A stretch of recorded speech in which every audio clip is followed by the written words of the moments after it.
Sí, Ya está, adelante, empezamos formales. ya está. Buenas tardes a todos y todas. Bienvenidos a este seminario de marxismos que hemos emprendido desde ya hace algunos meses, creo, sí, no, algunos meses, donde andamos intentando recuperar la herencia de un pensamiento liberador, emancipador, crítico. eh, Importante para una transformación radical de este mundo en crisis, que es el pensamiento marxista, que sufrió una ofensiva ideológica política, por parte de esta contrarrevolución que es el neoliberalismo, y lo borró de lugares donde ya había ocupado un lugar que era, por ejemplo, las escuelas, ¿no? Por ejemplo, la academia, por ejemplo, las universidades, que como quiera que sea, siguen siendo alimentadores de pensamiento crítico, de pensamiento liberador, de pensamiento transformativo. Entonces, dado que eso ocurrió y ocurre, dado que existen estas modas estructuralistas, postestructuralistas, posmodernas, el viraje hacia el discurso y todo esto, pues andamos recuperando entonces una tradición muy importante, volver a la crítica que viene de Marx. Entonces, hemos vuelto a Marx en algunas sesiones anteriores. Creo que le hemos dado dos vueltas al pensamiento de Marx, y estoy pensando darle una tercera y una cuarta. Y la tercera, a lo mejor es ya hacer una revisión del libro primero, del Capital, probablemente la próxima sesión. eh, Volver, todavía nos faltaría el último Marx, que también es muy importante, muy significativo, ¿no? Pero hemos revisado otros pensadores, hemos revisado bueno, marxismos, vimos el marxismo de la Segunda Internacional, eh, que es propiamente la primera generación de marxistas, los que fundan partidos obreros, partidos socialdemócratas de la Segunda Internacional. Vimos también la crisis de ese marxismo de la Segunda Internacional y la emergencia de lo que podríamos llamar una tercera generación de marxistas revolucionarios. Entre ellos, revisamos el pensamiento de Lenin, el pensamiento de Rosa Luxemburgo, muy potente, el pensamiento de Trotsky, eh, y luego empezamos con lo que podríamos llamar padres así los han llamado, del marxismo occidental, en realidad marxistas también revolucionarios, comprometidos con procesos revolucionarios, ¿no? Lukács, George Lukács, y de ahí vimos la Escuela de Frankfurt, Gramsci, Antonio Gramsci, también le echamos una revisión, y luego nos metimos con la Escuela de Frankfurt, ¿no? Donde ya el viraje teórico, académico, filosófico, separado de los problemas económicos y políticos, se está dando lo que Perry Anderson va a llamar la configuración de un marxismo occidental, ¿no? Eh, También eurocentristamente, tal vez, ¿no? Bueno, pero de ahí dimos un viraje un poco siguiendo líneas, porque no hay un programa muy definido, hemos dado saltos en el tiempo. De ahí dimos un viraje a marxismos ecológicos. Entonces, déjeme ver, por acá la tengo, ya la había puesto. Eh, sí, aquí está, ¿no? Entonces, dimos una primera vuelta a los marxismos ecológicos y ahora vamos a dar una segunda vuelta, ¿no? Pero, eh, pero en esa primera vuelta quedaron algunos hilos sueltos que quise amarrar, ¿no? En esta segunda vuelta, a su derecha, verán ahí con el micrófono echándose seguro un discurso político. al joven John Bellamy Foster, autor de uno de los libros importantes sobre este marxismo ecológico, que es La ecología de Marx. Abajo parece un niño, Saito, autor de dos libros que han tenido mucho éxito y que vale la pena discutir, ¿no? Sobre todo porque pese a que él empieza a nombrar el ecosocialismo, no son libros propiamente ecosocialistas, ¿no? Como una alternativa revolucionaria. Y en la configuración de un ecosocialismo revolucionario, tenemos, bueno, ahí a la izquierda está Micael Lowey, Daniel Tanuro, que en realidad son representantes, algunos representantes de la Cuarta Internacional, que se ha autodefinido como ecosocialista, con un planteamiento revolucionario, por supuesto, ¿no? Y tratando de, con esta estrategia ecosocialista, redefinir sus propias políticas revolucionarias, ¿no? Em, son, espero que lleguemos a revisarlos un poco, porque me dio por, como les decía, atar cabos sueltos, resonar un poco sobre los marxismos ecológicos que vimos en la primera vuelta, ¿no? Donde decíamos que podíamos partir con diferentes entradas, ¿no? Y un poco por seguir la secuencia de la Escuela de Frankfurt, eh, recordamos a uno de los autores que conserva el espíritu crítico anticapitalista de la Escuela de Frankfurt, que es Alfred Schmidt, un libro muy importante, El concepto de naturaleza en Marx, que en realidad no estaba enfocado a los asuntos ecológicos, era un libro académico, un poco plantear en estos términos de una investigación dirigida además por Max Horkheimer, eh, el concepto de naturaleza en Marx, ¿no? Que pretendía ser muy crítico de la dialéctica, la naturaleza y este tipo de cosas. Y en efecto lo hace eh, Schmidt de manera muy erudita, y recupera un concepto que ahí está en Marx, que es el concepto de metabolismo social, que va a inspirar a, por ejemplo, a Víctor Toledo para una ecología política, ¿no? Entonces la estábamos revisando, ¿no? Hicimos un poco estos virajes, ¿no? Esa era una entrada, la otra era los marxismos ecológicos de Estados Unidos, con James O'Connor y esta revista sobre capitalismo, sociedad, naturaleza, no, ¿cómo es? Capitalismo, naturaleza y socialismo, ¿no? Luego ecosocialismo, ¿no? Entonces empezamos a ver esto, pero yo dije, no, a ver, vamos a amarrar algunos hilos, ¿no? Entonces ya habíamos dicho que partíamos de varias premisas, ¿no? Una, y este es un poco todo el sentido de este seminario, una, que no hay un marxismo, ¿no? Y mucho menos un marxismo eh, economicista, mecanicista, determinista, simplista, etapista, en fin, ¿no? El marxismo ortodoxo, como luego se le llama, ¿no?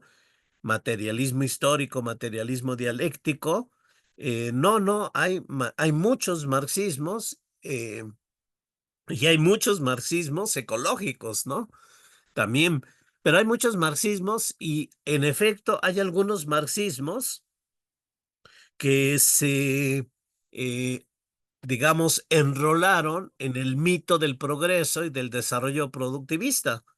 Y de hecho, si luego se cuestiona esta idea de un marxismo ecológico, viene justamente por la experiencia de estos marxismos en el siglo XX, que fueron los predominantes, ¿no?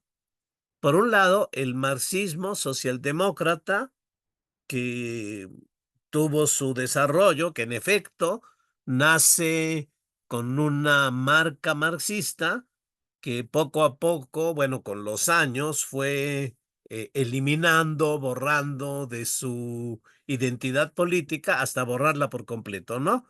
Pero podríamos decir un marxismo entre comillas, yo diría, ¿no? Eh, que se enroló con todo este proyecto productivista, capitalista, que le permitía además tratar de lanzar estas reformas, estas políticas reformistas, que todavía podía presumir en finales de los años 70 el Estado benefactor que se había levantado. Sin embargo, ahora no tiene nada que presumir con la contrarrevolución neoliberal, que en el colmo de los colmos, en muchos países fue impuesta por los propios partidos socialdemócratas, ¿no? Muy significativamente en Francia y en España, ¿no? Em, en fin, entonces ahí hay un marxismo eh, comprometido con el productivismo, ¿no? Que hasta la fecha no lo ha puesto en cuestión, ¿no? Otro marxismo que también le podríamos poner comillas, ¿no? Eso es marxismo, eso no es más bien la distorsión, la deformación del marxismo. Bueno, ahí hay debate en todo caso, ¿no? Pongámosle comillas al marxismo estalinista, que abandona una idea que no es de Trotsky, ¿no? Y que empieza que es de Trotsky, era de todos los marxistas de la época, obviamente el propio Marx. El marxismo, el socialismo es un planteamiento internacional, ¿no? El socialismo es el proyecto de instituir una sociedad mundial, internacional, no el socialismo en un solo país, ¿no? Que fue lo que finalmente va imponiendo Stalin como dogma de ese marxismo deformado, distorsionado, empobrecido, vuelto ideología de la burocracia, comprometido entonces con una convivencia pacífica con el capitalismo, pero con una competencia feroz con el productivismo, hasta desarrollar sus fuerzas productivas y destructivas al punto en que lo quiebran, ¿no? Ese podemos decir que es uno de los elementos importantes de la quiebra de toda esa sociedad burocrática, justamente esa competencia. Y cuando digo desarrollo de fuerzas productivas y destructivas, no solo me refiero a la potencia ecocida de las fuerzas productivas de la Unión de Repúblicas Soviéticas Socialistas, ¿no? De la mal llamada URSS, sino que gran parte de lo que producía esa industria eran armas, ¿no? En realidad, fuerzas destructivas, ¿no?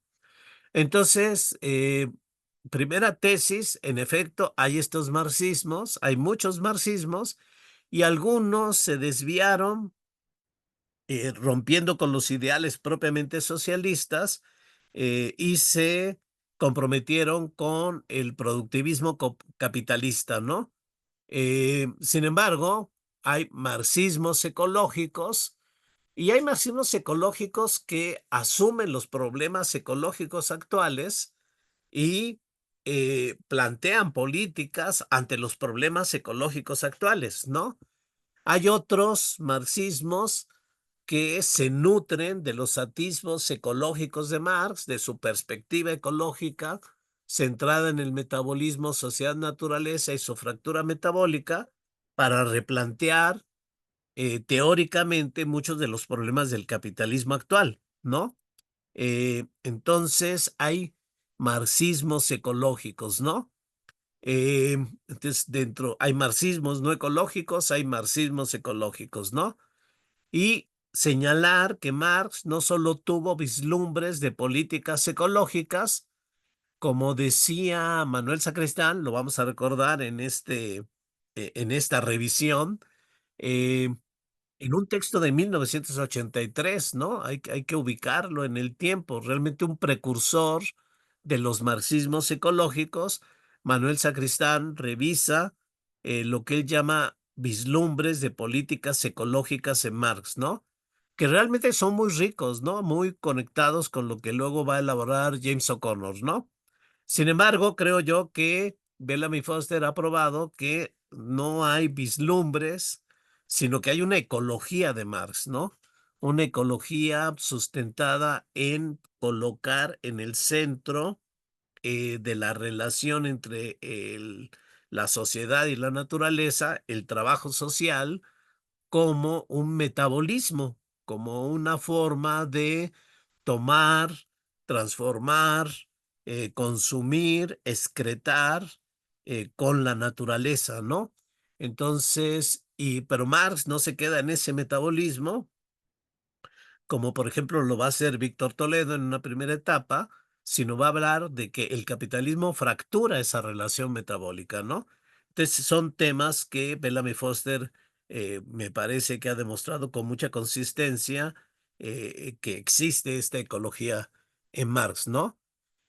Muy bien, hay marxismos ecológicos, hay una ecología en Marx y todo esto es importante porque estamos atravesando un colapso ecosocial planetario en curso, acelerado, eh, que creo que más bien estoy convencido que se puede explicar y enfrentar con la ecología de Marx y los marxismos ecosocialistas, ¿no? Te recuerdo estas tesis. Y una entrada fue a través de la Escuela de Frankfurt, a través de este libro de Alfred Schmidt, que va a inspirar la teoría del metabolismo social y la ecología política latinoamericana y mexicana, ¿no? Que tiene dos grandes exponentes, ¿no? No son ecosocialistas. eh, Uno es Víctor Toledo, otro es Enrique Lev, pero que son muy importantes para afinar eh, nuestra propia concepción ecosocialista, ¿no? Entonces, vamos a revisarlo, recordando un poco rápidamente el concepto de naturaleza en Marx, en Alfred Smith. Ya les comentaba que era un texto académico. En realidad solo hay un capítulo donde se dedica a este asunto y de manera muy clara plantea que, bueno, la naturaleza en el pensamiento de Marx es la base material del trabajo, es la fuente de la riqueza, eh, la producción de productos con valor de uso a partir del trabajo útil social y que es la base de la propia existencia del ser humano, ¿no? Entonces la naturaleza es el sustrato material, nada más, así pensaba Alfred Schmidt, ¿no? Es un sustrato material del trabajo que permite la producción de valores de uso para la existencia humana. Y el trabajo social media entre la naturaleza y la vida social, y esto determina, y aquí usa el concepto de Marx, que vamos a ver que viene de sus lecturas, Living, entre otros, von Living, el concepto de metabolismo social, ¿no? Y ya eso Marx le llamaba la forma natural del trabajo, ¿no? Ya recordábamos a Bolívar Echeverría y la forma natural del trabajo, la idea del valor de uso y cómo esta forma natural del trabajo se vuelve crítica al capitalismo, pero también se vuelve utopía, ¿no? Salida del propio capitalismo. Sin embargo, Smith se da cuenta de que él, sin que sea un libro realmente con problemas ecológicos, abre toda una discusión ecológica. Entonces escribe un prólogo, ¿no? Escribe el prólogo a este libro donde empieza también, me parece que con mucho rigor filológico en su lectura de Marx y Engels, romper estas versiones que luego adhieren a Marx con el productivismo capitalista, ¿no? Entonces, más bien como críticos del productivismo, señalar esto que plantea Marx, que es la enajenación total que implica el capitalismo y una enajenación también de la propia naturaleza, ¿no? Y cómo el concepto de metabolismo sirve para entender al propio capitalismo y para criticarlo, ¿no? Entonces, en este sentido, ya lo vimos, Alfred Smith empieza a recuperar este concepto, esta visión crítica, ecológica, crítica del propio capitalismo, ¿no? La destrucción, el socavar los manantiales de la riqueza, tanto de la naturaleza, de la tierra, como del propio trabajador. Eh, pero también empieza a dar una valoración a Engels, ¿no? Eh, no el Engels de la dialéctica de la naturaleza, pero sí el Engels que valora justamente a la naturaleza como en Marx también, por cierto, como algo de lo que nosotros somos parte de ella, ¿no? Y plantear incluso los límites, cuestionar la idea del dominio total de la naturaleza, ¿no? Que también evidentemente es una idea de Marx, pero ahí Alfred Smith empieza a hacer una especie de distinción entre Marx y Engels, ¿no? Eh, y en fin, llega a la conclusión de este prólogo muy importante, muy significativo. A lo mejor se pueden ahorrar leer todo el libro y agarrarse el prólogo. Y es bueno, por cierto, creo que por ahí lo tengo, a lo mejor es cosa de que si a alguien le interesa mandarlo y todo esto, ¿no? Pero entonces, en la conclusión de ese prólogo, recupera Engels, porque Engels, como quiera que sea, aunque pueda ser cuestionada esta idea, esta hipótesis de dialéctica en la naturaleza, como quiera que sea, está tratando de pensar la naturaleza, las ciencias naturales, más allá del paradigma mecanicistas del siglo XIX, que bueno, que viene del siglo XVII, ¿no? Sí, está la influencia de Hegel, sin duda, pero también está la necesidad de romper, y sobre todo en la naturaleza, sobre todo en la biología, con esquemas mecanicistas, ¿no? Entonces hay un gran esfuerzo de Engels por pensar de otra manera la propia naturaleza y las interacciones que tiene el ser humano con ello, ¿no? En ese sentido, Alfred Smith va a hablar ahora de un materialismo ecológico, ¿no? Ya no la naturaleza solamente como esa base natural del trabajo, sino la naturaleza como una ecología, ¿no? Una ecología que nos relacionamos con ella, con el metabolismo del trabajo social, pero una ecología que el propio trabajo social capitalista está socavando, ¿no? De manera que él llega a plantear que somos parte de esa ecología y plantea esta renuncia a un crecimiento ilimitado, ¿no? Podríamos decir que de alguna manera el propio Alfred Smith es precursor de los de creacionistas, ¿no? A ver, de crecimiento, de crecimientistas, ¿no? Eh, entonces, eh, es un texto importante, ¿no? Ya lo estaba haciendo una revisión, pero en realidad me quería ir otra vez con estas lecturas que le hacen ecologistas muy importantes en México. Bueno, tal vez los dos más importantes ecologistas de México, o por lo menos los más reconocidos, uno es Víctor Toledo y otro es Enrique Leff, ¿no? Entonces ambos agarran este concepto de metabolismo social, ¿no? El propio Víctor Toledo dice él, queda muy impactado por esta lectura a Alfred Smith y agarra el concepto de metabolismo social para repensar las ciencias sociales y biológicas, ¿no? Entonces ya lo habíamos visto, ¿no? Y en efecto, así lo piensa Marx, ya a ver si Bellamy Foster lo trata muy bien, y hay unas citas del propio Marx donde dice, claro, pues eso es lo que hace el trabajo social, ¿no? Toma de la naturaleza, se apropia, ¿no? Lo transforma, lo distribuye, lo consume y lo excreta. Eso es propiamente el metabolismo social por medio del trabajo social. Claro que Víctor Toledo quiere hacer un esquema muy amplio de este metabolismo social para entender diversas formas de apropiación, diversas formas de transformación, de consumo, de manera que el concepto se vuelve muy útil para hacer análisis metabólicos, ecológicos, ¿no? Sociales. Eh, que además él dice tiene que complementarse con, eh, una parte cultural de este metabolismo, ¿no?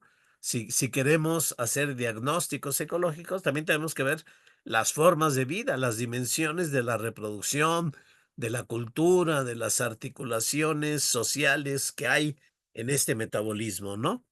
Entonces, por ahí, Víctor Toledo ha hecho trabajos muy importantes aplicando este metabolismo social, pero también estas ideas lo, lo, las va generalizando Víctor Toledo. Está este libro, El planeta, nuestro cuerpo. Una parte del libro es de Víctor Toledo, donde hace una muy interesante historia de las relaciones metabólicas de la sociedad con la naturaleza, eh, muy crítica, ¿no? Pero que nos permite ir entendiendo justamente las transformaciones, ¿no? Digamos, ecológicas en las relaciones entre las sociedades humanas y la naturaleza. Por supuesto, llega a plantear el problema, todo el enorme problema de deterioro ambiental, de crisis ecológica que supone la interacción capitalista con la propia naturaleza, ¿no? Entonces, es un texto muy importante. Y en El ecocidio en México es un texto donde ya plantea propiamente el proyecto de una ecología política, ¿no? Una ecología política, pues muy interesante porque parte de la idea de un pensamiento complejo, ¿sí? Que sí hay que retomar, hay que meter la complejidad, sobre todo en estas cuestiones ecológicas. En el marxismo ya hablamos de multidimensionalidades, ¿no? Que ya es un avance en la idea de una complejidad, ¿no? Pero todavía el pensamiento complejo implica más cosas, retroalimentaciones, interacciones que luego no vemos, en fin, ¿no? Eso por un lado, pero por otro lado, eh, de entrada, la ecología política es anticapitalista, ¿no? Y es una ecología política crítica y transformativa, ¿no? ¿Por qué anticapitalista y por qué transformativa? Porque parte de un diagnóstico del mundo actual, que es un diagnóstico donde estamos viviendo un deslizamiento al caos, al colapso ecosocial, y ese deslizamiento al caos, al colapso, se debe a la doble explotación del capitalismo, la explotación del trabajo y la explotación de la naturaleza. De modo que vivimos una crisis civilizatoria multidimensional, ¿no? Luego tiene este otro libro muy importante, Los Civilicionarios, donde, por cierto, Víctor Toledo no va a hacer un planteamiento de transformación revolucionaria ecosocialista, ¿no? Eh, Muchos luego, ¿por qué no llegan a esta conclusión, no? Y tal vez la conclusión, ¿por qué no se llega a esa conclusión? Tal vez la razón de ello sea la propia experiencia desastrosa del estalinismo, ¿no? Tal vez, ¿no? Pero como quiera que sea, en estos otros textos de ecología política va cuestionando los mitos del desarrollo, del progreso, los efectos negativos, pero ¿cuál es la alternativa entonces, no? Bueno, para él la alternativa entonces son propuestas civilizatorias de los pueblos campesinos, los pueblos originarios, el buen vivir, la comunalidad, ¿no? Que además son los ideales que están empujando las luchas de los pueblos campesinos, de los pueblos originarios en el campo, ¿no? Ante este regreso del capital al campo con sus políticas de despojo, de expropiación, tenemos una batalla eh, mundial, diría yo, donde se está combatiendo, como lo plantean los propios campesinos, proyectos de muerte, ¿sí? Que son propiamente los proyectos del capital, ¿no? Extractivistas, los megaproyectos de obras de infraestructura con proyectos de vida, ¿no? Pero esos proyectos de vida sí remiten en efecto a la diversidad cultural, a la interculturalidad, a formas de gestión colectiva, de formas de vida comunitarias, ¿no? Y en ese sentido, Víctor Toledo detecta muy bien cómo hay una ecologización de las luchas campesinas e indígenas, ¿no? Pescadores, afrodescendientes, etcétera, ¿no? Cómo hay esto que podemos llamar ambientalismo popular, ¿no? Que suena mejor que la ecología de los pobres, como luego también la nombran, ¿no?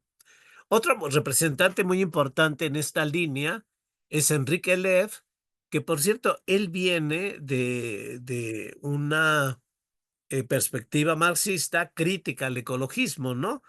Ecología y Capital, por ejemplo, que es un libro muy bueno, es propiamente casi su primer libro importante sobre el asunto, pero él ha desarrollado toda una serie de obras también muy importantes, donde quiere dar una propuesta eh, alternativa a esta influencia determinante del capital en la ecología, que es la búsqueda de lo que él llama una racionalidad ambiental, ¿no?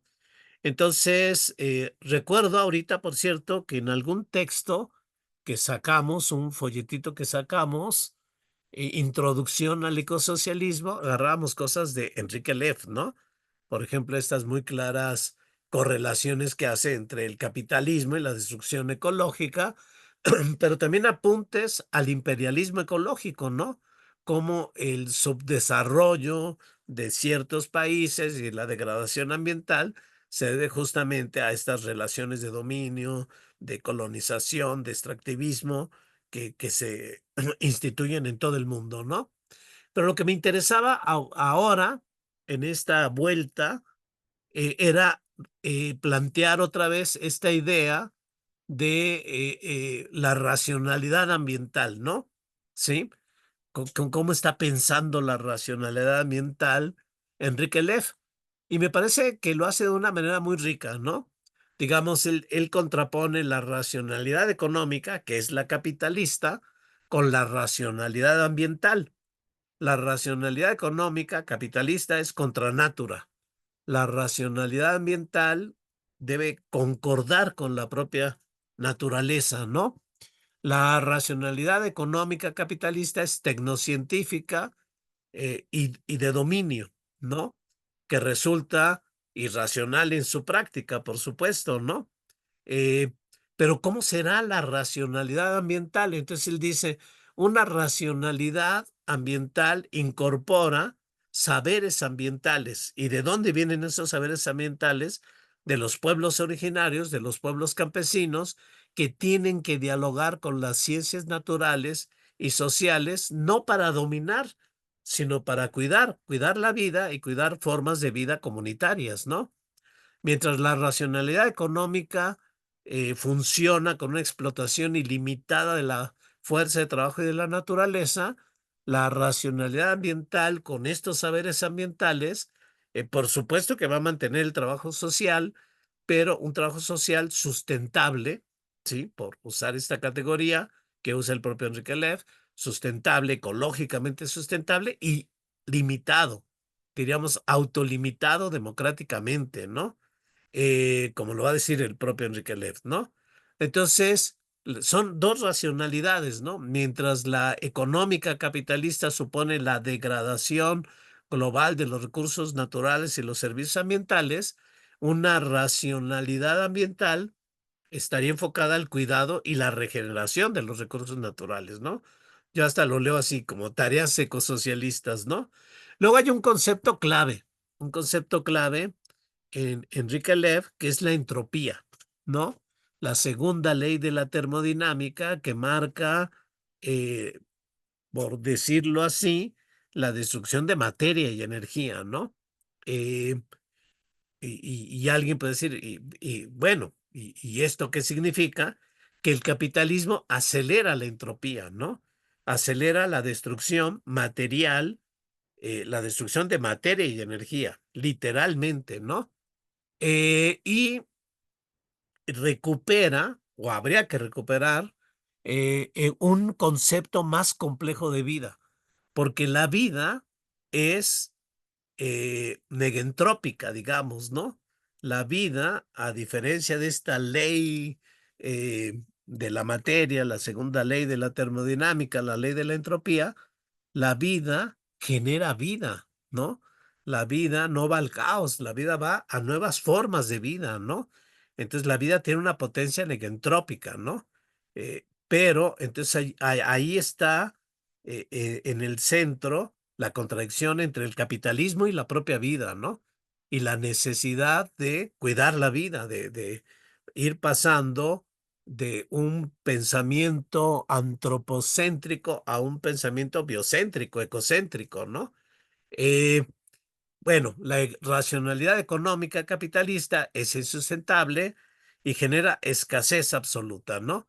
Entonces, lo que tenemos que buscar es una racionalidad en la producción que sea sustentable, que cuide la vida, sus ciclos y equilibrios, ¿no? Que a lo mejor sí va a implicar limitaciones en consumo, en producción, etcétera, eh, pero eh, como la vida estaría dirigida a otros objetivos que el mero consumo, la escasez sería otro problema, ¿no? ¿No?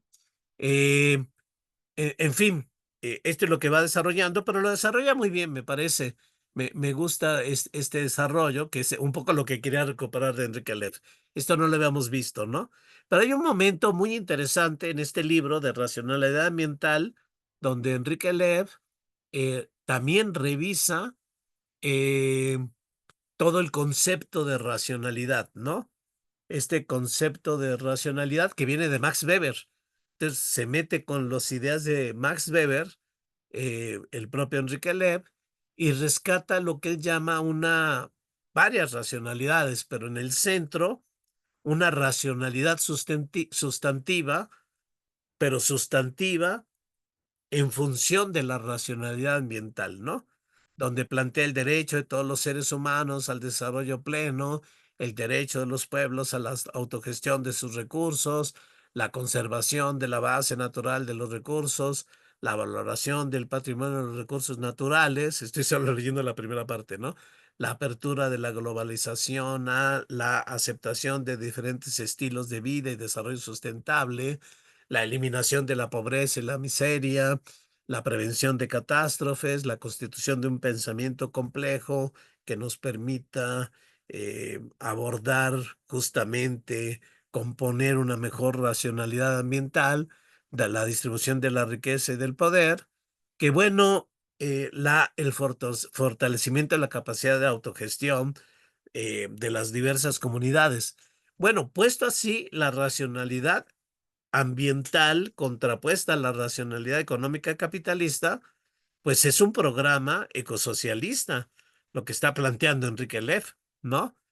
Me queda muy claro. Entonces, plantearnos la tarea de dialogar, tenemos que dialogar, aprender de todos estos saberes ambientales, estas propuestas de racionalidad ambiental para alimentar justamente un marxismo ecológico, ¿no? Que me parece que por sí mismo puede empobrecerse, ¿no? Otra entrada que vimos fue la de James O'Connor con esta revista Capitalismo, Naturaleza, Socialismo, ya lo revisamos, este libro que a mí me gusta bastante, Causas Naturales, ¿no? Donde plantea la segunda contradicción del capitalismo y las crisis de escasez, que tiene entre sus seguidores a importantes pensadores marxistas, entre ellos Armando Bartra, ¿no? Hablaremos un poco de Bartra. Entonces, acuérdense este planteamiento de James O'Connor, ¿no? La manera en que él no recurre a la idea del metabolismo y todo esto, él recurre a la experiencia del propio pensamiento ecológico que él le está dando una perspectiva anticapitalista y marxista, ¿no? Entonces, esta relación con la naturaleza como grifo, como la llave del agua que podemos abrir y que nunca se va a agotar, y sumidero, ¿no? Donde ahí llevamos todos los desechos y creemos que siempre van a fluir, ¿no? Pues resulta que el grifo de recursos naturales se está agotando y el sumidero, el depósito de desechos, también se está taponeando, de modo que nos está creando eh, esta crisis ecológica, ¿no? Es su manera. A mí me parece que es la misma idea del metabolismo social planteada a su modo por James O'Connor, ¿no? Y luego hace esta distinción entre la primera contradicción clásica del capitalismo y la segunda, ¿no? La primera es esta contradicción entre relaciones sociales de producción capitalistas y fuerzas productivas, ¿no?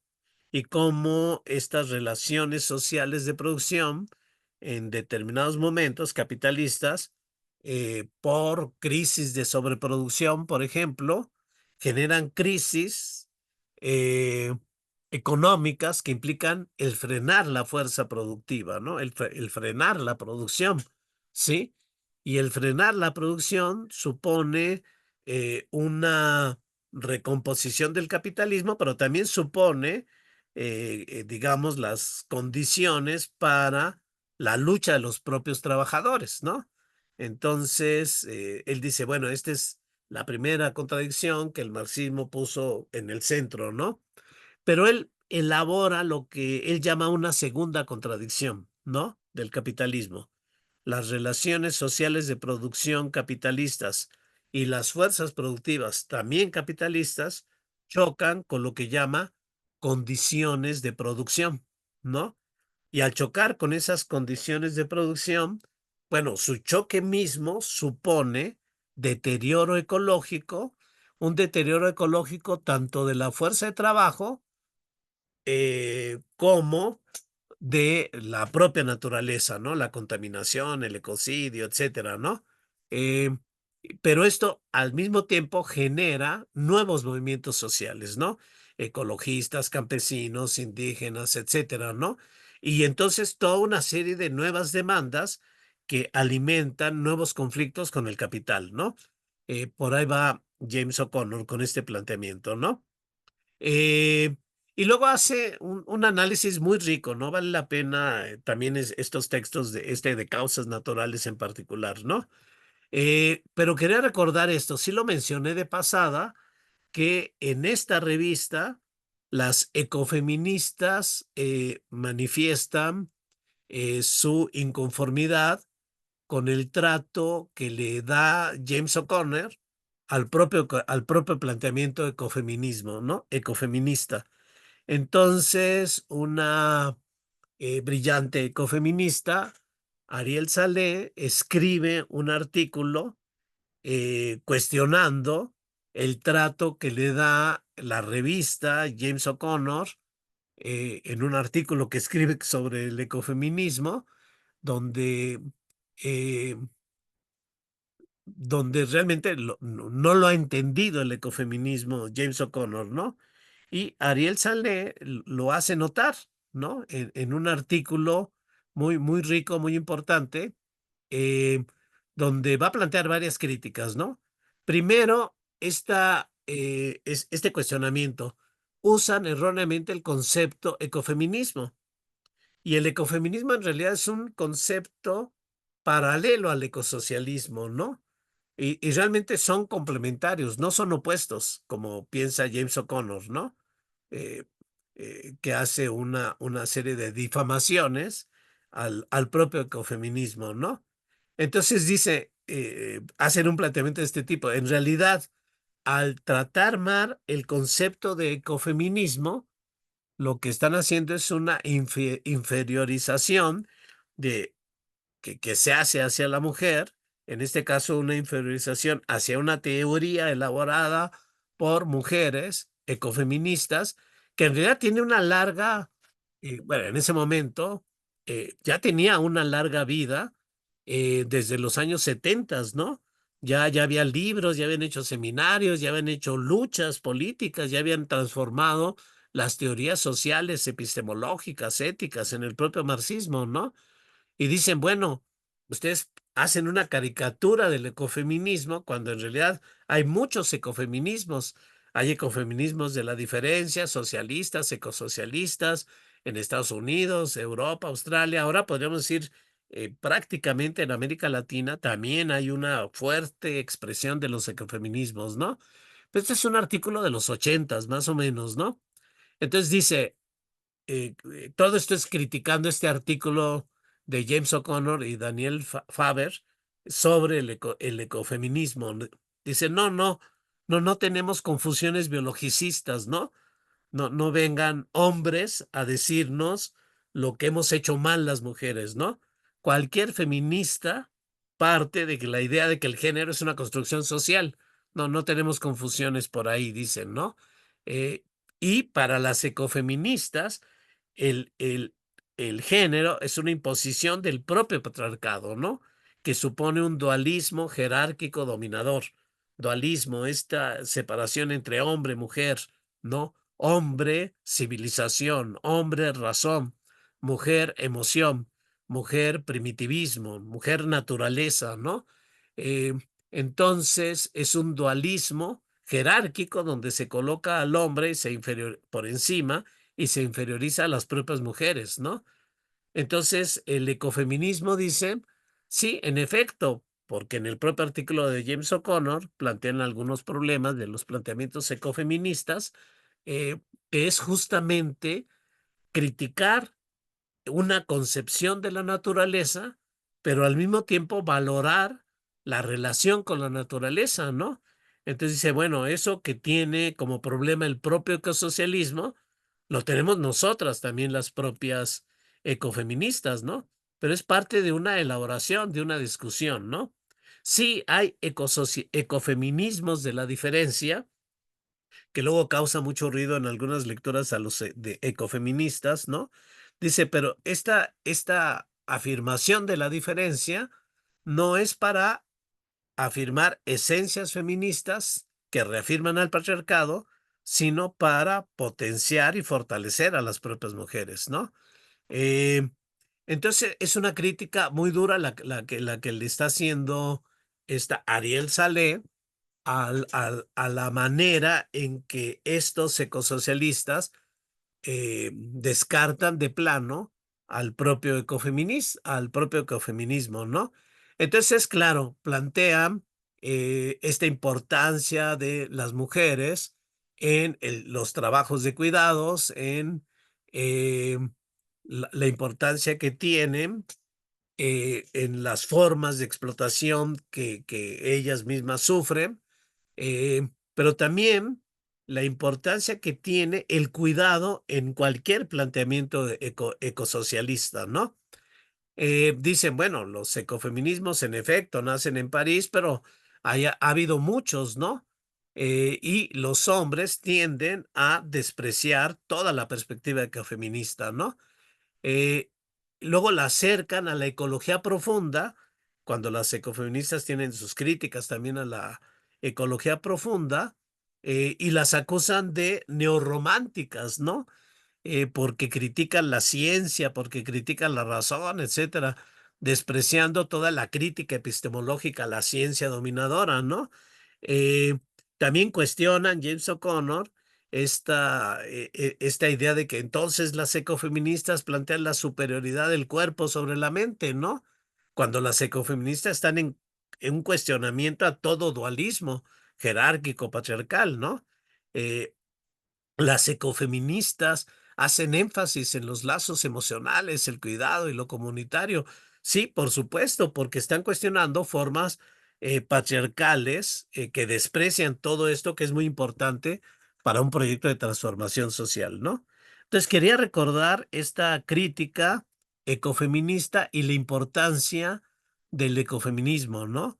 En cualquier reflexión ecosocialista hay que mantener un diálogo con el ecofeminismo, ¿no? Y ha habido algunas autoras muy importantes. Está María Mies, por ejemplo, miren su libro, Patriarcado y Acumulación a Escala Mundial, desde una perspectiva feminista. Es un libro importantísimo. Eh, a mí me gusta mucho Feminismo y Ecología de Mary Mellor. Y este de ecofeminismo de María Mies Vandana Shiva, y ahí está también Ariel Sale y otras, ¿no? Donde en efecto hay muchos planteamientos ecofeministas, a lo mejor algunos pueden ser cuestionables, pero en general es una perspectiva muy rica con la cual el ecosocialismo tiene que dialogar, ¿no? Y otro que es influido por James O'Connor y que elabora un marxismo ecológico, tal vez lo veamos con más detalle cuando revisemos marxismos en México. Tengo la ambición de que veamos marxismos en México. Es Armando Bartra, ¿no? Armando Bartra siempre ha estado en las luchas de los campesinos, eh, planteando en contra de la propia tendencia del capitalismo, la lucha por la supervivencia de los campesinos, pero no se queda nada más en eso. Para Armando Bartra, los campesinos en realidad significan un proyecto civilizatorio alternativo al capitalismo, ¿no? Este es el fondo de la defensa de Armando Bartra a toda la vida campesina, ¿no? Él estudia filosofía antes del 68, se adhiere al espartaquismo, pero no, pero al espartaquismo con el que rompe José Revueltas, ¿no? El maoísta, ¿no? Porque Revueltas luego tiene su deriva trotskista, ¿no? eh, Armando Bartra no se va por esa deriva, ¿no?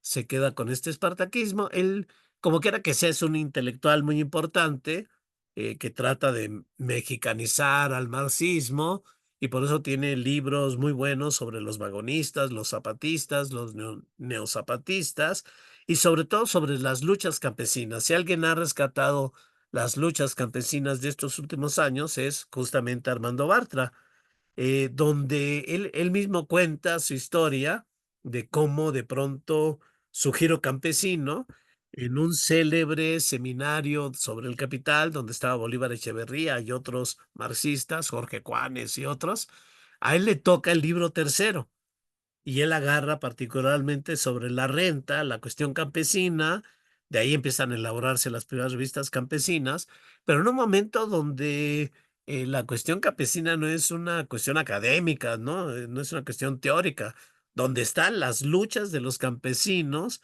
tomando las tierras, ¿no? Jugándose la vida ahí, luchando contra los caciques en México, ¿no? En esos años, ¿no? Avanzando sobre toda esta cuestión campesina, va descubriendo, por supuesto, la importancia de la cuestión ecológica y en ese sentido retoma la propuesta de James O'Connor, la segunda contracción del capitalismo, la idea de las crisis de escasez y una crisis civilizatoria, que es una crisis de escasez, ¿no? Multidimensional también, ¿no?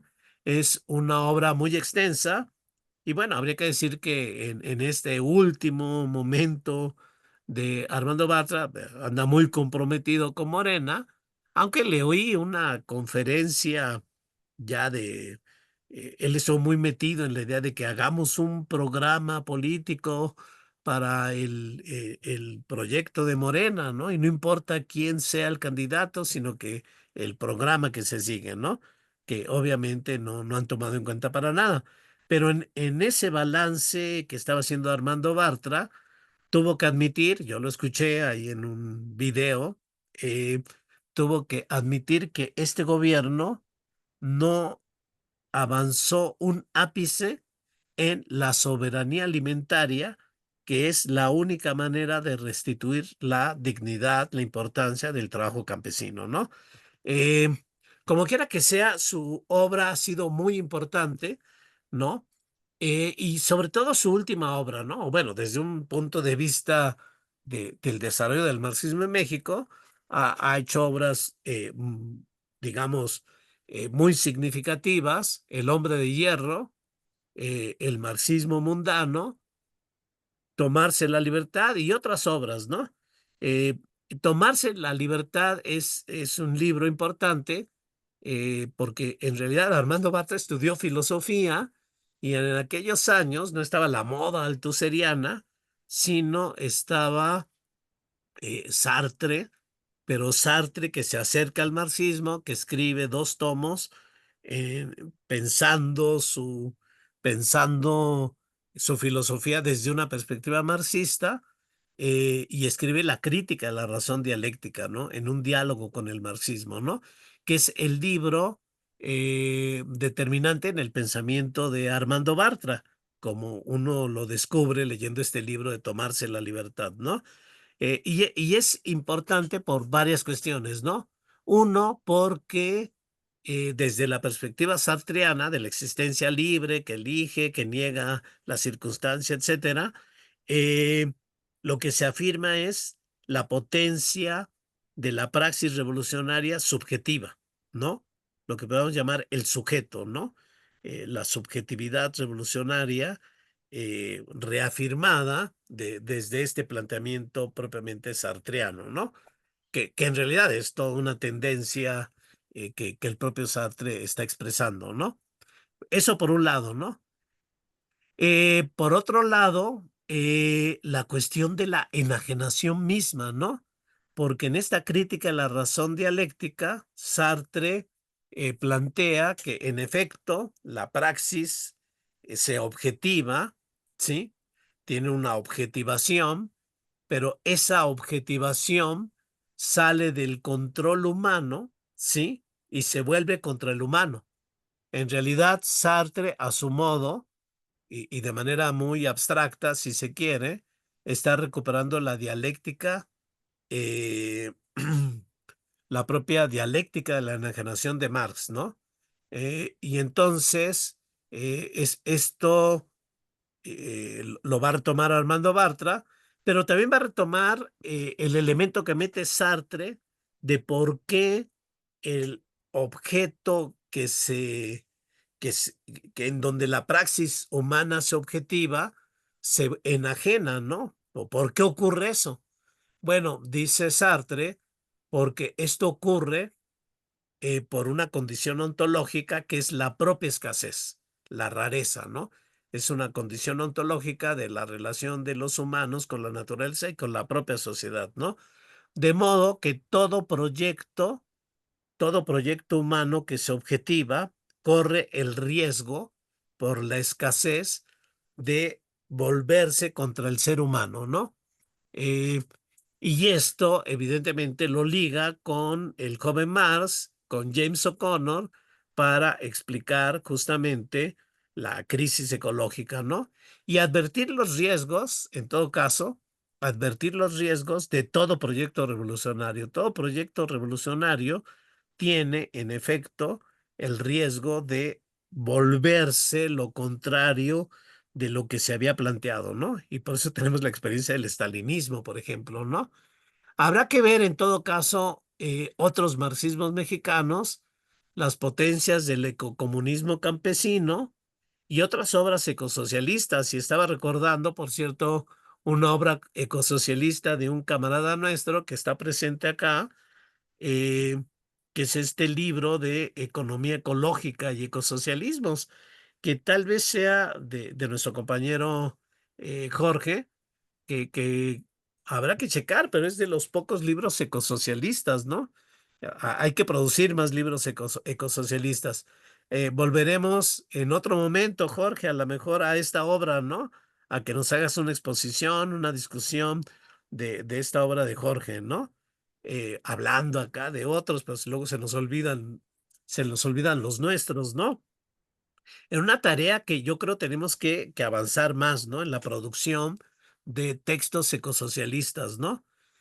Se habla, Saito, por ejemplo, este japonés educado en Alemania, que ha sido un éxito con estos libros ecosocialistas que han suscitado muchas discusiones.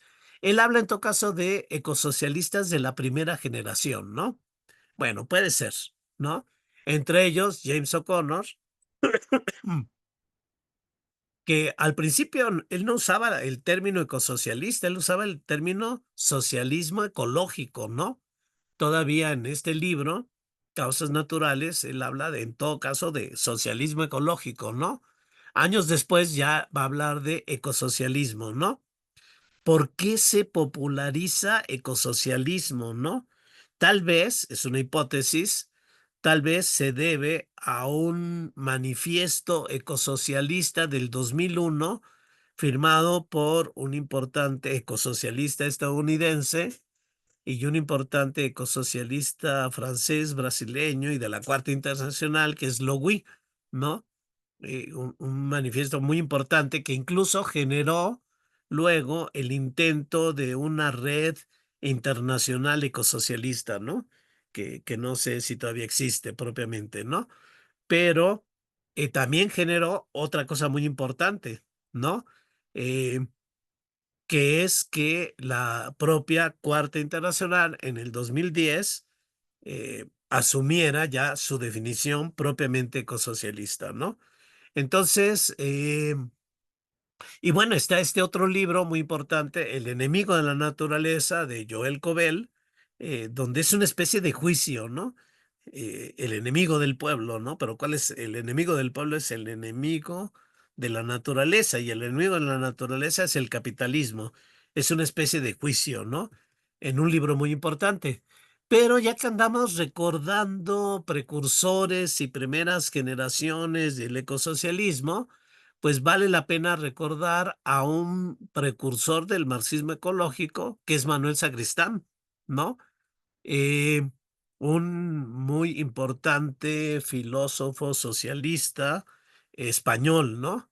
Eh, hay quien lo considera el filósofo español más importante en la segunda mitad del siglo XX, ¿no?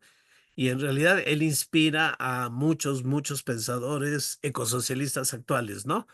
Eh, y él es sobre todo un importante traductor de obras, no solo de Marx, sino de otros muchos autores, porque él tenía una especie de doble faceta, ¿no?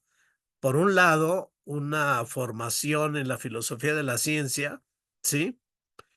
Traductor de Bunge, de Quine, escribe un libro sobre la lógica y el análisis formal, etcétera. Eh, pero al mismo tiempo es el gran traductor de las obras de Lukács, de Marx, de Agnes Heller, de Marcus, de Marcuse, de Thompson, ¿no? Eh, y un impulsor de revistas, ¿no? Eh, entre muchas revistas, al final tiene una revista, mientras tanto, y es una revista que está pensando al comunismo pero desde una perspectiva ecologista y feminista, ¿no? O sea, está en la avanzada, son finales de los setentas, principios de los ochentas, y justamente en 1983 escribe un texto que acabo de revisar justamente, que me pareció muy, muy bueno. Me dio curiosidad, ya lo había leído, pero bueno, que voy a volverlo a checar, sobre algunos atisbos político-ecológicos de Marx, ¿no? Marx y también Engels, luego dicen, ¿no? Pero ¿cuáles son esos atisbos ecológicos, ¿no? Donde en la primera parte del ensayo lo que tiene que hacer Manuel Sacristán es explicar por qué es importante la cuestión ecológica. Ahora creo que eso no hay que decirlo, cualquiera entiende la importancia de la cuestión ecológica, ¿no? Pero son los años ochentas y luego la cuestión ecológica desde Marx, ¿no? Entonces él recupera estos atisbos, lo que llama atisbos, ¿no? En un momento dado dice, bueno, son más que atisbos, ¿no? Porque veamos los que él destaca, ¿no? Porque me parece que en esto que destaca, pues hay una recuperación del pensamiento ecológico de Marx. Por ejemplo, uno que hemos olvidado, por ejemplo, ¿no? Que es una exploración crítica de la ecología humana, dice, enfocada en la ecología del trabajo, ¿no? Las denuncias, y recordemos, sobre todo el libro uno del Capital, esas denuncias terribles que hace Marx a las condiciones de vida de los trabajadores, ¿no? A las condiciones del propio trabajo y las condiciones de salud, ¿no? Eh, todo el deterioro de salud que implica trabajos de ese tipo, ¿no? Claro, alguien puede decir, bueno, es que era el trabajo en la revolución industrial, ¿no? Pero habría que revisar, ¿no? Habría que revisar también otra ecología humana dirigida al trabajo y todos los efectos del trabajo y las condiciones del trabajo en el mundo actual, cuando estamos viendo el deterioro de de los derechos laborales, ¿no? Toda esta intento de eliminar y precarizar por la gran mayoría de trabajos, ¿no? Eliminar todos los derechos laborales, ¿no? Entonces sería muy importante, ¿no? Volver sobre estas condiciones, ¿no? Volverlas a pensar, volverlas que sean elementos de denuncia, que en efecto despierten la conciencia, la indignación, la rabia, etcétera, ¿no? Otras 2 líneas que él subraya es la cuestión de alimentos y la cuestión de la vida urbana, ¿no? Eh, yo recuerdo, y seguro que algunos que leyeron El Capital recuerdan esas páginas donde Marx está denunciando cómo adulteran los alimentos, con cosas horribles, eh, em, para abaratar justamente esos alimentos, pero al mismo tiempo estaban envenenando a los trabajadores, ¿no? ¿Y qué pudiéramos decir ahora de eso?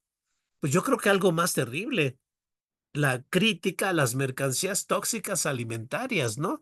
O sea, lo que está produciendo el capitalismo en nuestros días en alimentos, en el sistema alimentario capitalista, son mercancías tóxicas que nos enferman y eventualmente nos matan, ¿no? Poner eso en cuestión, ¿no? Por ahí Veraza y todo este equipo de Jorge Veraza eh, han hecho libros muy importantes donde incluso plantean la hipótesis de que esos alimentos no permiten la reproducción fisiológica de los trabajadores, ¿no? Y no lo producen porque lo enferman, ¿no? Sí, habría que repensar la propia explotación de nuestros días ligada con los propios alimentos. Y sobre eso está abriendo camino Manuel Sacristán, ¿no? Y la otra, la crítica radical a la vida urbana. Sí, y de pronto recupera esta cita de Engels, ¿no? En el Anti-Düring. Las grandes ciudades tienen que ser abolidas, ¿no? El gran problema, o sea, la vida urbana es una vida antiecológica, ¿no? Son enormes eh, máquinas destructoras de la vida, ¿no? Las grandes, o sea, los retos ecosocialistas que nos plantea. Luego, por supuesto, eh, pues conocedor y traductor de obras de Marx y lector de Marx, pues no puede dejar de encontrar dentro de los atisbos ecológicos esta crítica ecológica que hace Marx a la agricultura, ¿no? Donde hay una alusión muy clara a metabolismo social y fractura ecológica, ¿no? De hecho, yo lo busqué, ese texto, donde viene esto, eh, lo busqué en la traducción de Wenceslao Roses, y no, Wenceslao no habla de metabolismo, sino habla de intercambio orgánico, ¿no? No habla de fractura, sino de perturbación, ¿no? A lo mejor porque leyó esa traducción de Wenceslao Roses del Capital, no usó esos términos, ¿no? Pero en realidad sí llega a plantear Manuel Sacristán cómo la producción capitalista depreda la fecundidad de la tierra, ¿no? O sea, es esta cuestión que Bellamy Foster y muchos otros han puesto, ¿no? E incluso todavía más, ¿no? Llega a encontrar esta cita donde Marx plantea un socialismo propiamente ecológico, ¿no? La gestión colectiva de los trabajadores asociados, gestionando el metabolismo social, eh, pero él subraya sobre todo el metabolismo social para el desarrollo humano, ¿no? Y todavía lo veo un poco muy bueno, y claro, es antropocéntrico, ¿no? Y cuál es el desarrollo adecuado del metabolismo para el desarrollo humano, ¿no? Eh, Él concluye que en realidad estos se quedaron en atismos por las limitaciones que implicaba la dialéctica hegeliana, ¿no? Tal vez ahí sea cuestionable esta conclusión que saca Manuel Sacristán, pero realmente es un libro muy, muy importante donde además habría que subrayar que Manuel Sacristán termina en su vida, que en realidad fue corta, eh, planteando la necesidad de un partido verde marxista, ¿no? Y desarrollando esta revista, mientras tanto, con este planteamiento comunista y ecologista y feminista, además, ¿no? Entonces, me parece que Manuel Sacristán en ese sentido es un adelantado en el marxismo ecológico, ¿no? ¿Cómo van? A ver, aquí ya no sé no sé ni qué horas son. ¿Aguantamos un ratito más o qué? ¿Cómo ven? Para entrar a Bellamy Foster. Sale, vale. ¿Sí? No, Andrés, déjalo para la próxima. Sí, no sé, como vean. A ver, porque sí, me meto en la ecología de Marx, de Bellamy Foster. Es todo un viaje, ¿eh? Es todo un viaje. Es un libro muy bonito, es muy académico. Pone la investigación de Darwin y la investigación de Marx, ¿no? Eh, y en ese sentido es un libro y pone en el centro algo que a mí, en realidad, Bellamy Foster me despertó, me sacudió, ¿no? Pone en el centro toda la historia del materialismo, ¿no? Y de pronto me di cuenta que yo que estudié filosofía, en realidad no estudiamos materialismos, ¿no? En esas escuelas de filosofía adoradoras de Platón, Aristóteles y la teología, no hay realmente un estudio de los materialistas, están prácticamente eliminados, ¿no? Bueno, pero como vean, a ver, Héctor dice que lo dejemos para la próxima. ¿Los demás qué piensan? Sí, porque si El no, fútbol, ¿verdad? no, sí, con lo que me encanta el fútbol a mí. No, yo creo que se cortaría la exposición de Bellamy Foster, Sí, estaría fragmentado. Me parece que es mejor verlo como una totalidad, porque si no se tiende a fragmentar. Yo estaría de acuerdo en que lo dejaras a Bellamy Foster para una próxima, para verlo como un todo, pues, y eso ayuda a verlo y a comprenderlo mejor. muy bien. Muy bien, y a ver si lo ponemos en diálogo con el propio Saito, ¿no? Aunque ya es muy ambicioso eso sí, ver Bellamy Foster ya de por sí, ¿no? Pero es una obra muy importante, ¿no? Bueno, entonces le cortamos aquí, ¿les parece? Y nos vemos el próximo domingo, ¿sí? ¿Estamos de acuerdo? ¡Sas! Muy bien. Jorge, saqué tu libro, a ver si luego lo vamos checando y todo esto, ¿no? A lo mejor una exposición de tu libro y todo esto, ¿no? ¿Cómo ves, Jorge? Yo digo que sí, que Jorge se anime y que presente su libro. Sí, sí, también, ¿no? Estaría muy chido. Y no, Jorge no contesta, no ha de servir su... Ah, saludos, gracias. Bueno, entonces, pues ahí lo vamos programando, Jorge, para que damos el espacio. Y ya con este marco de ecosocialismos, eh, pues yo digo que hay que hacer más libros, hay que hacer más textos, hay que producir más cosas, ¿no? Eh, Oye, Andrés, sí, a futuro va a haber dos libros. Uno sobre el caos ecológico de Luis Huidobro y el ajá. otro sobre el agua como sustento material de la reproducción de la vida de Lisa. Pero Ah, a mediano plazo, ya verás esos perfecto. textos. No, pues muy bien, Luis. Ya, a lo mejor un avance de investigación también, ¿no? Sería muy importante, ¿no? A ver, Luis, ¿qué dices? Sí, claro, adelante. Muy bien. Entonces, a lo Claro, mejor nos Elisa, ¿qué quedamos dices?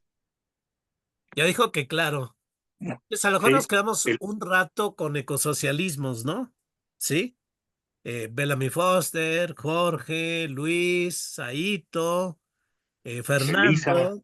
Fernando también lo impulsamos, ha hecho cosas muy ¿no? importantes, Fernando. Y Fercho. Fernando también, el Fercho. Es Sí, biólogo, pero hace buenas cosas. sí, es muy bueno. Entonces, y luego ya regresamos a marxismos, ¿no? O a ver, vamos Ah, y el intercalando. Castor también, ya lo vi, que ya se está riendo. Ah, muy bien, camaradas, excelente. Escriban, escriban mucho para leerles. Saludos No, muy bien, a todo Castor, tú mundo. Ahí también. estamos. Todas las luchas campesinas ahí en Morelos, en las que has estado metido. también, los pueblos y todo esto, ¿no? Bueno, a Castor también lo vamos, lo No, vamos no, incluyendo. primero los leo, ya después, ya después compartimos las experiencias acá. Todavía no tengo nada escrito así a profundidad. Pero no, muy bien, Andrés, muy bien. Y sí, el libro de Jorge Salas Plata y lo que escribe, lo que está trabajando Huidobro y lo que señala Héctor. Bien, muy bien. Ahí estamos pendientes. Saludos, camaradas. Elisa, no la olviden, A Elisa Elisa. también, ahí va creciendo. Elisa, ahorita que ya la crisis hídrica tocó la puerta, ¿no? Pues Sí, muy sí, bien. Pues nos vemos el próximo domingo y ahí planeamos lo que viene después. ¿Les parece? de Bueno, nos acuerdo. Sí, vemos, que la Andrés, pase muy bien. Hasta Andrés, perdón, luego. perdón. Andrés, nada más Sí, una Luis, cosa. Sí, dime. Habías mencionado, a ver si lo dejamos para la otra, la cuestión de la entropía, ¿no? Ajá. Mencionabas la destrucción de materia y energía. A lo mejor habría que revisarlo, ¿no? Porque como Georgescu lo plantea, no es la destrucción, sino es la degradación cualitativa de materia y energía, ¿no? Para entender ese proceso de caos. Entonces, a ver si para la otra lo retomamos, ¿no? Sí, muy bien, muy bien. Sí, yo claro, a aquí ver, le doy el acento filosófico y lo llevo a la destrucción, ¿no? Andrés, ya Sí. Luis, ocasión, porque Luis te ubica como colapsista y él es partidario del caos climático, tú del colapso ecológico. O No, sea, también es soy del caos.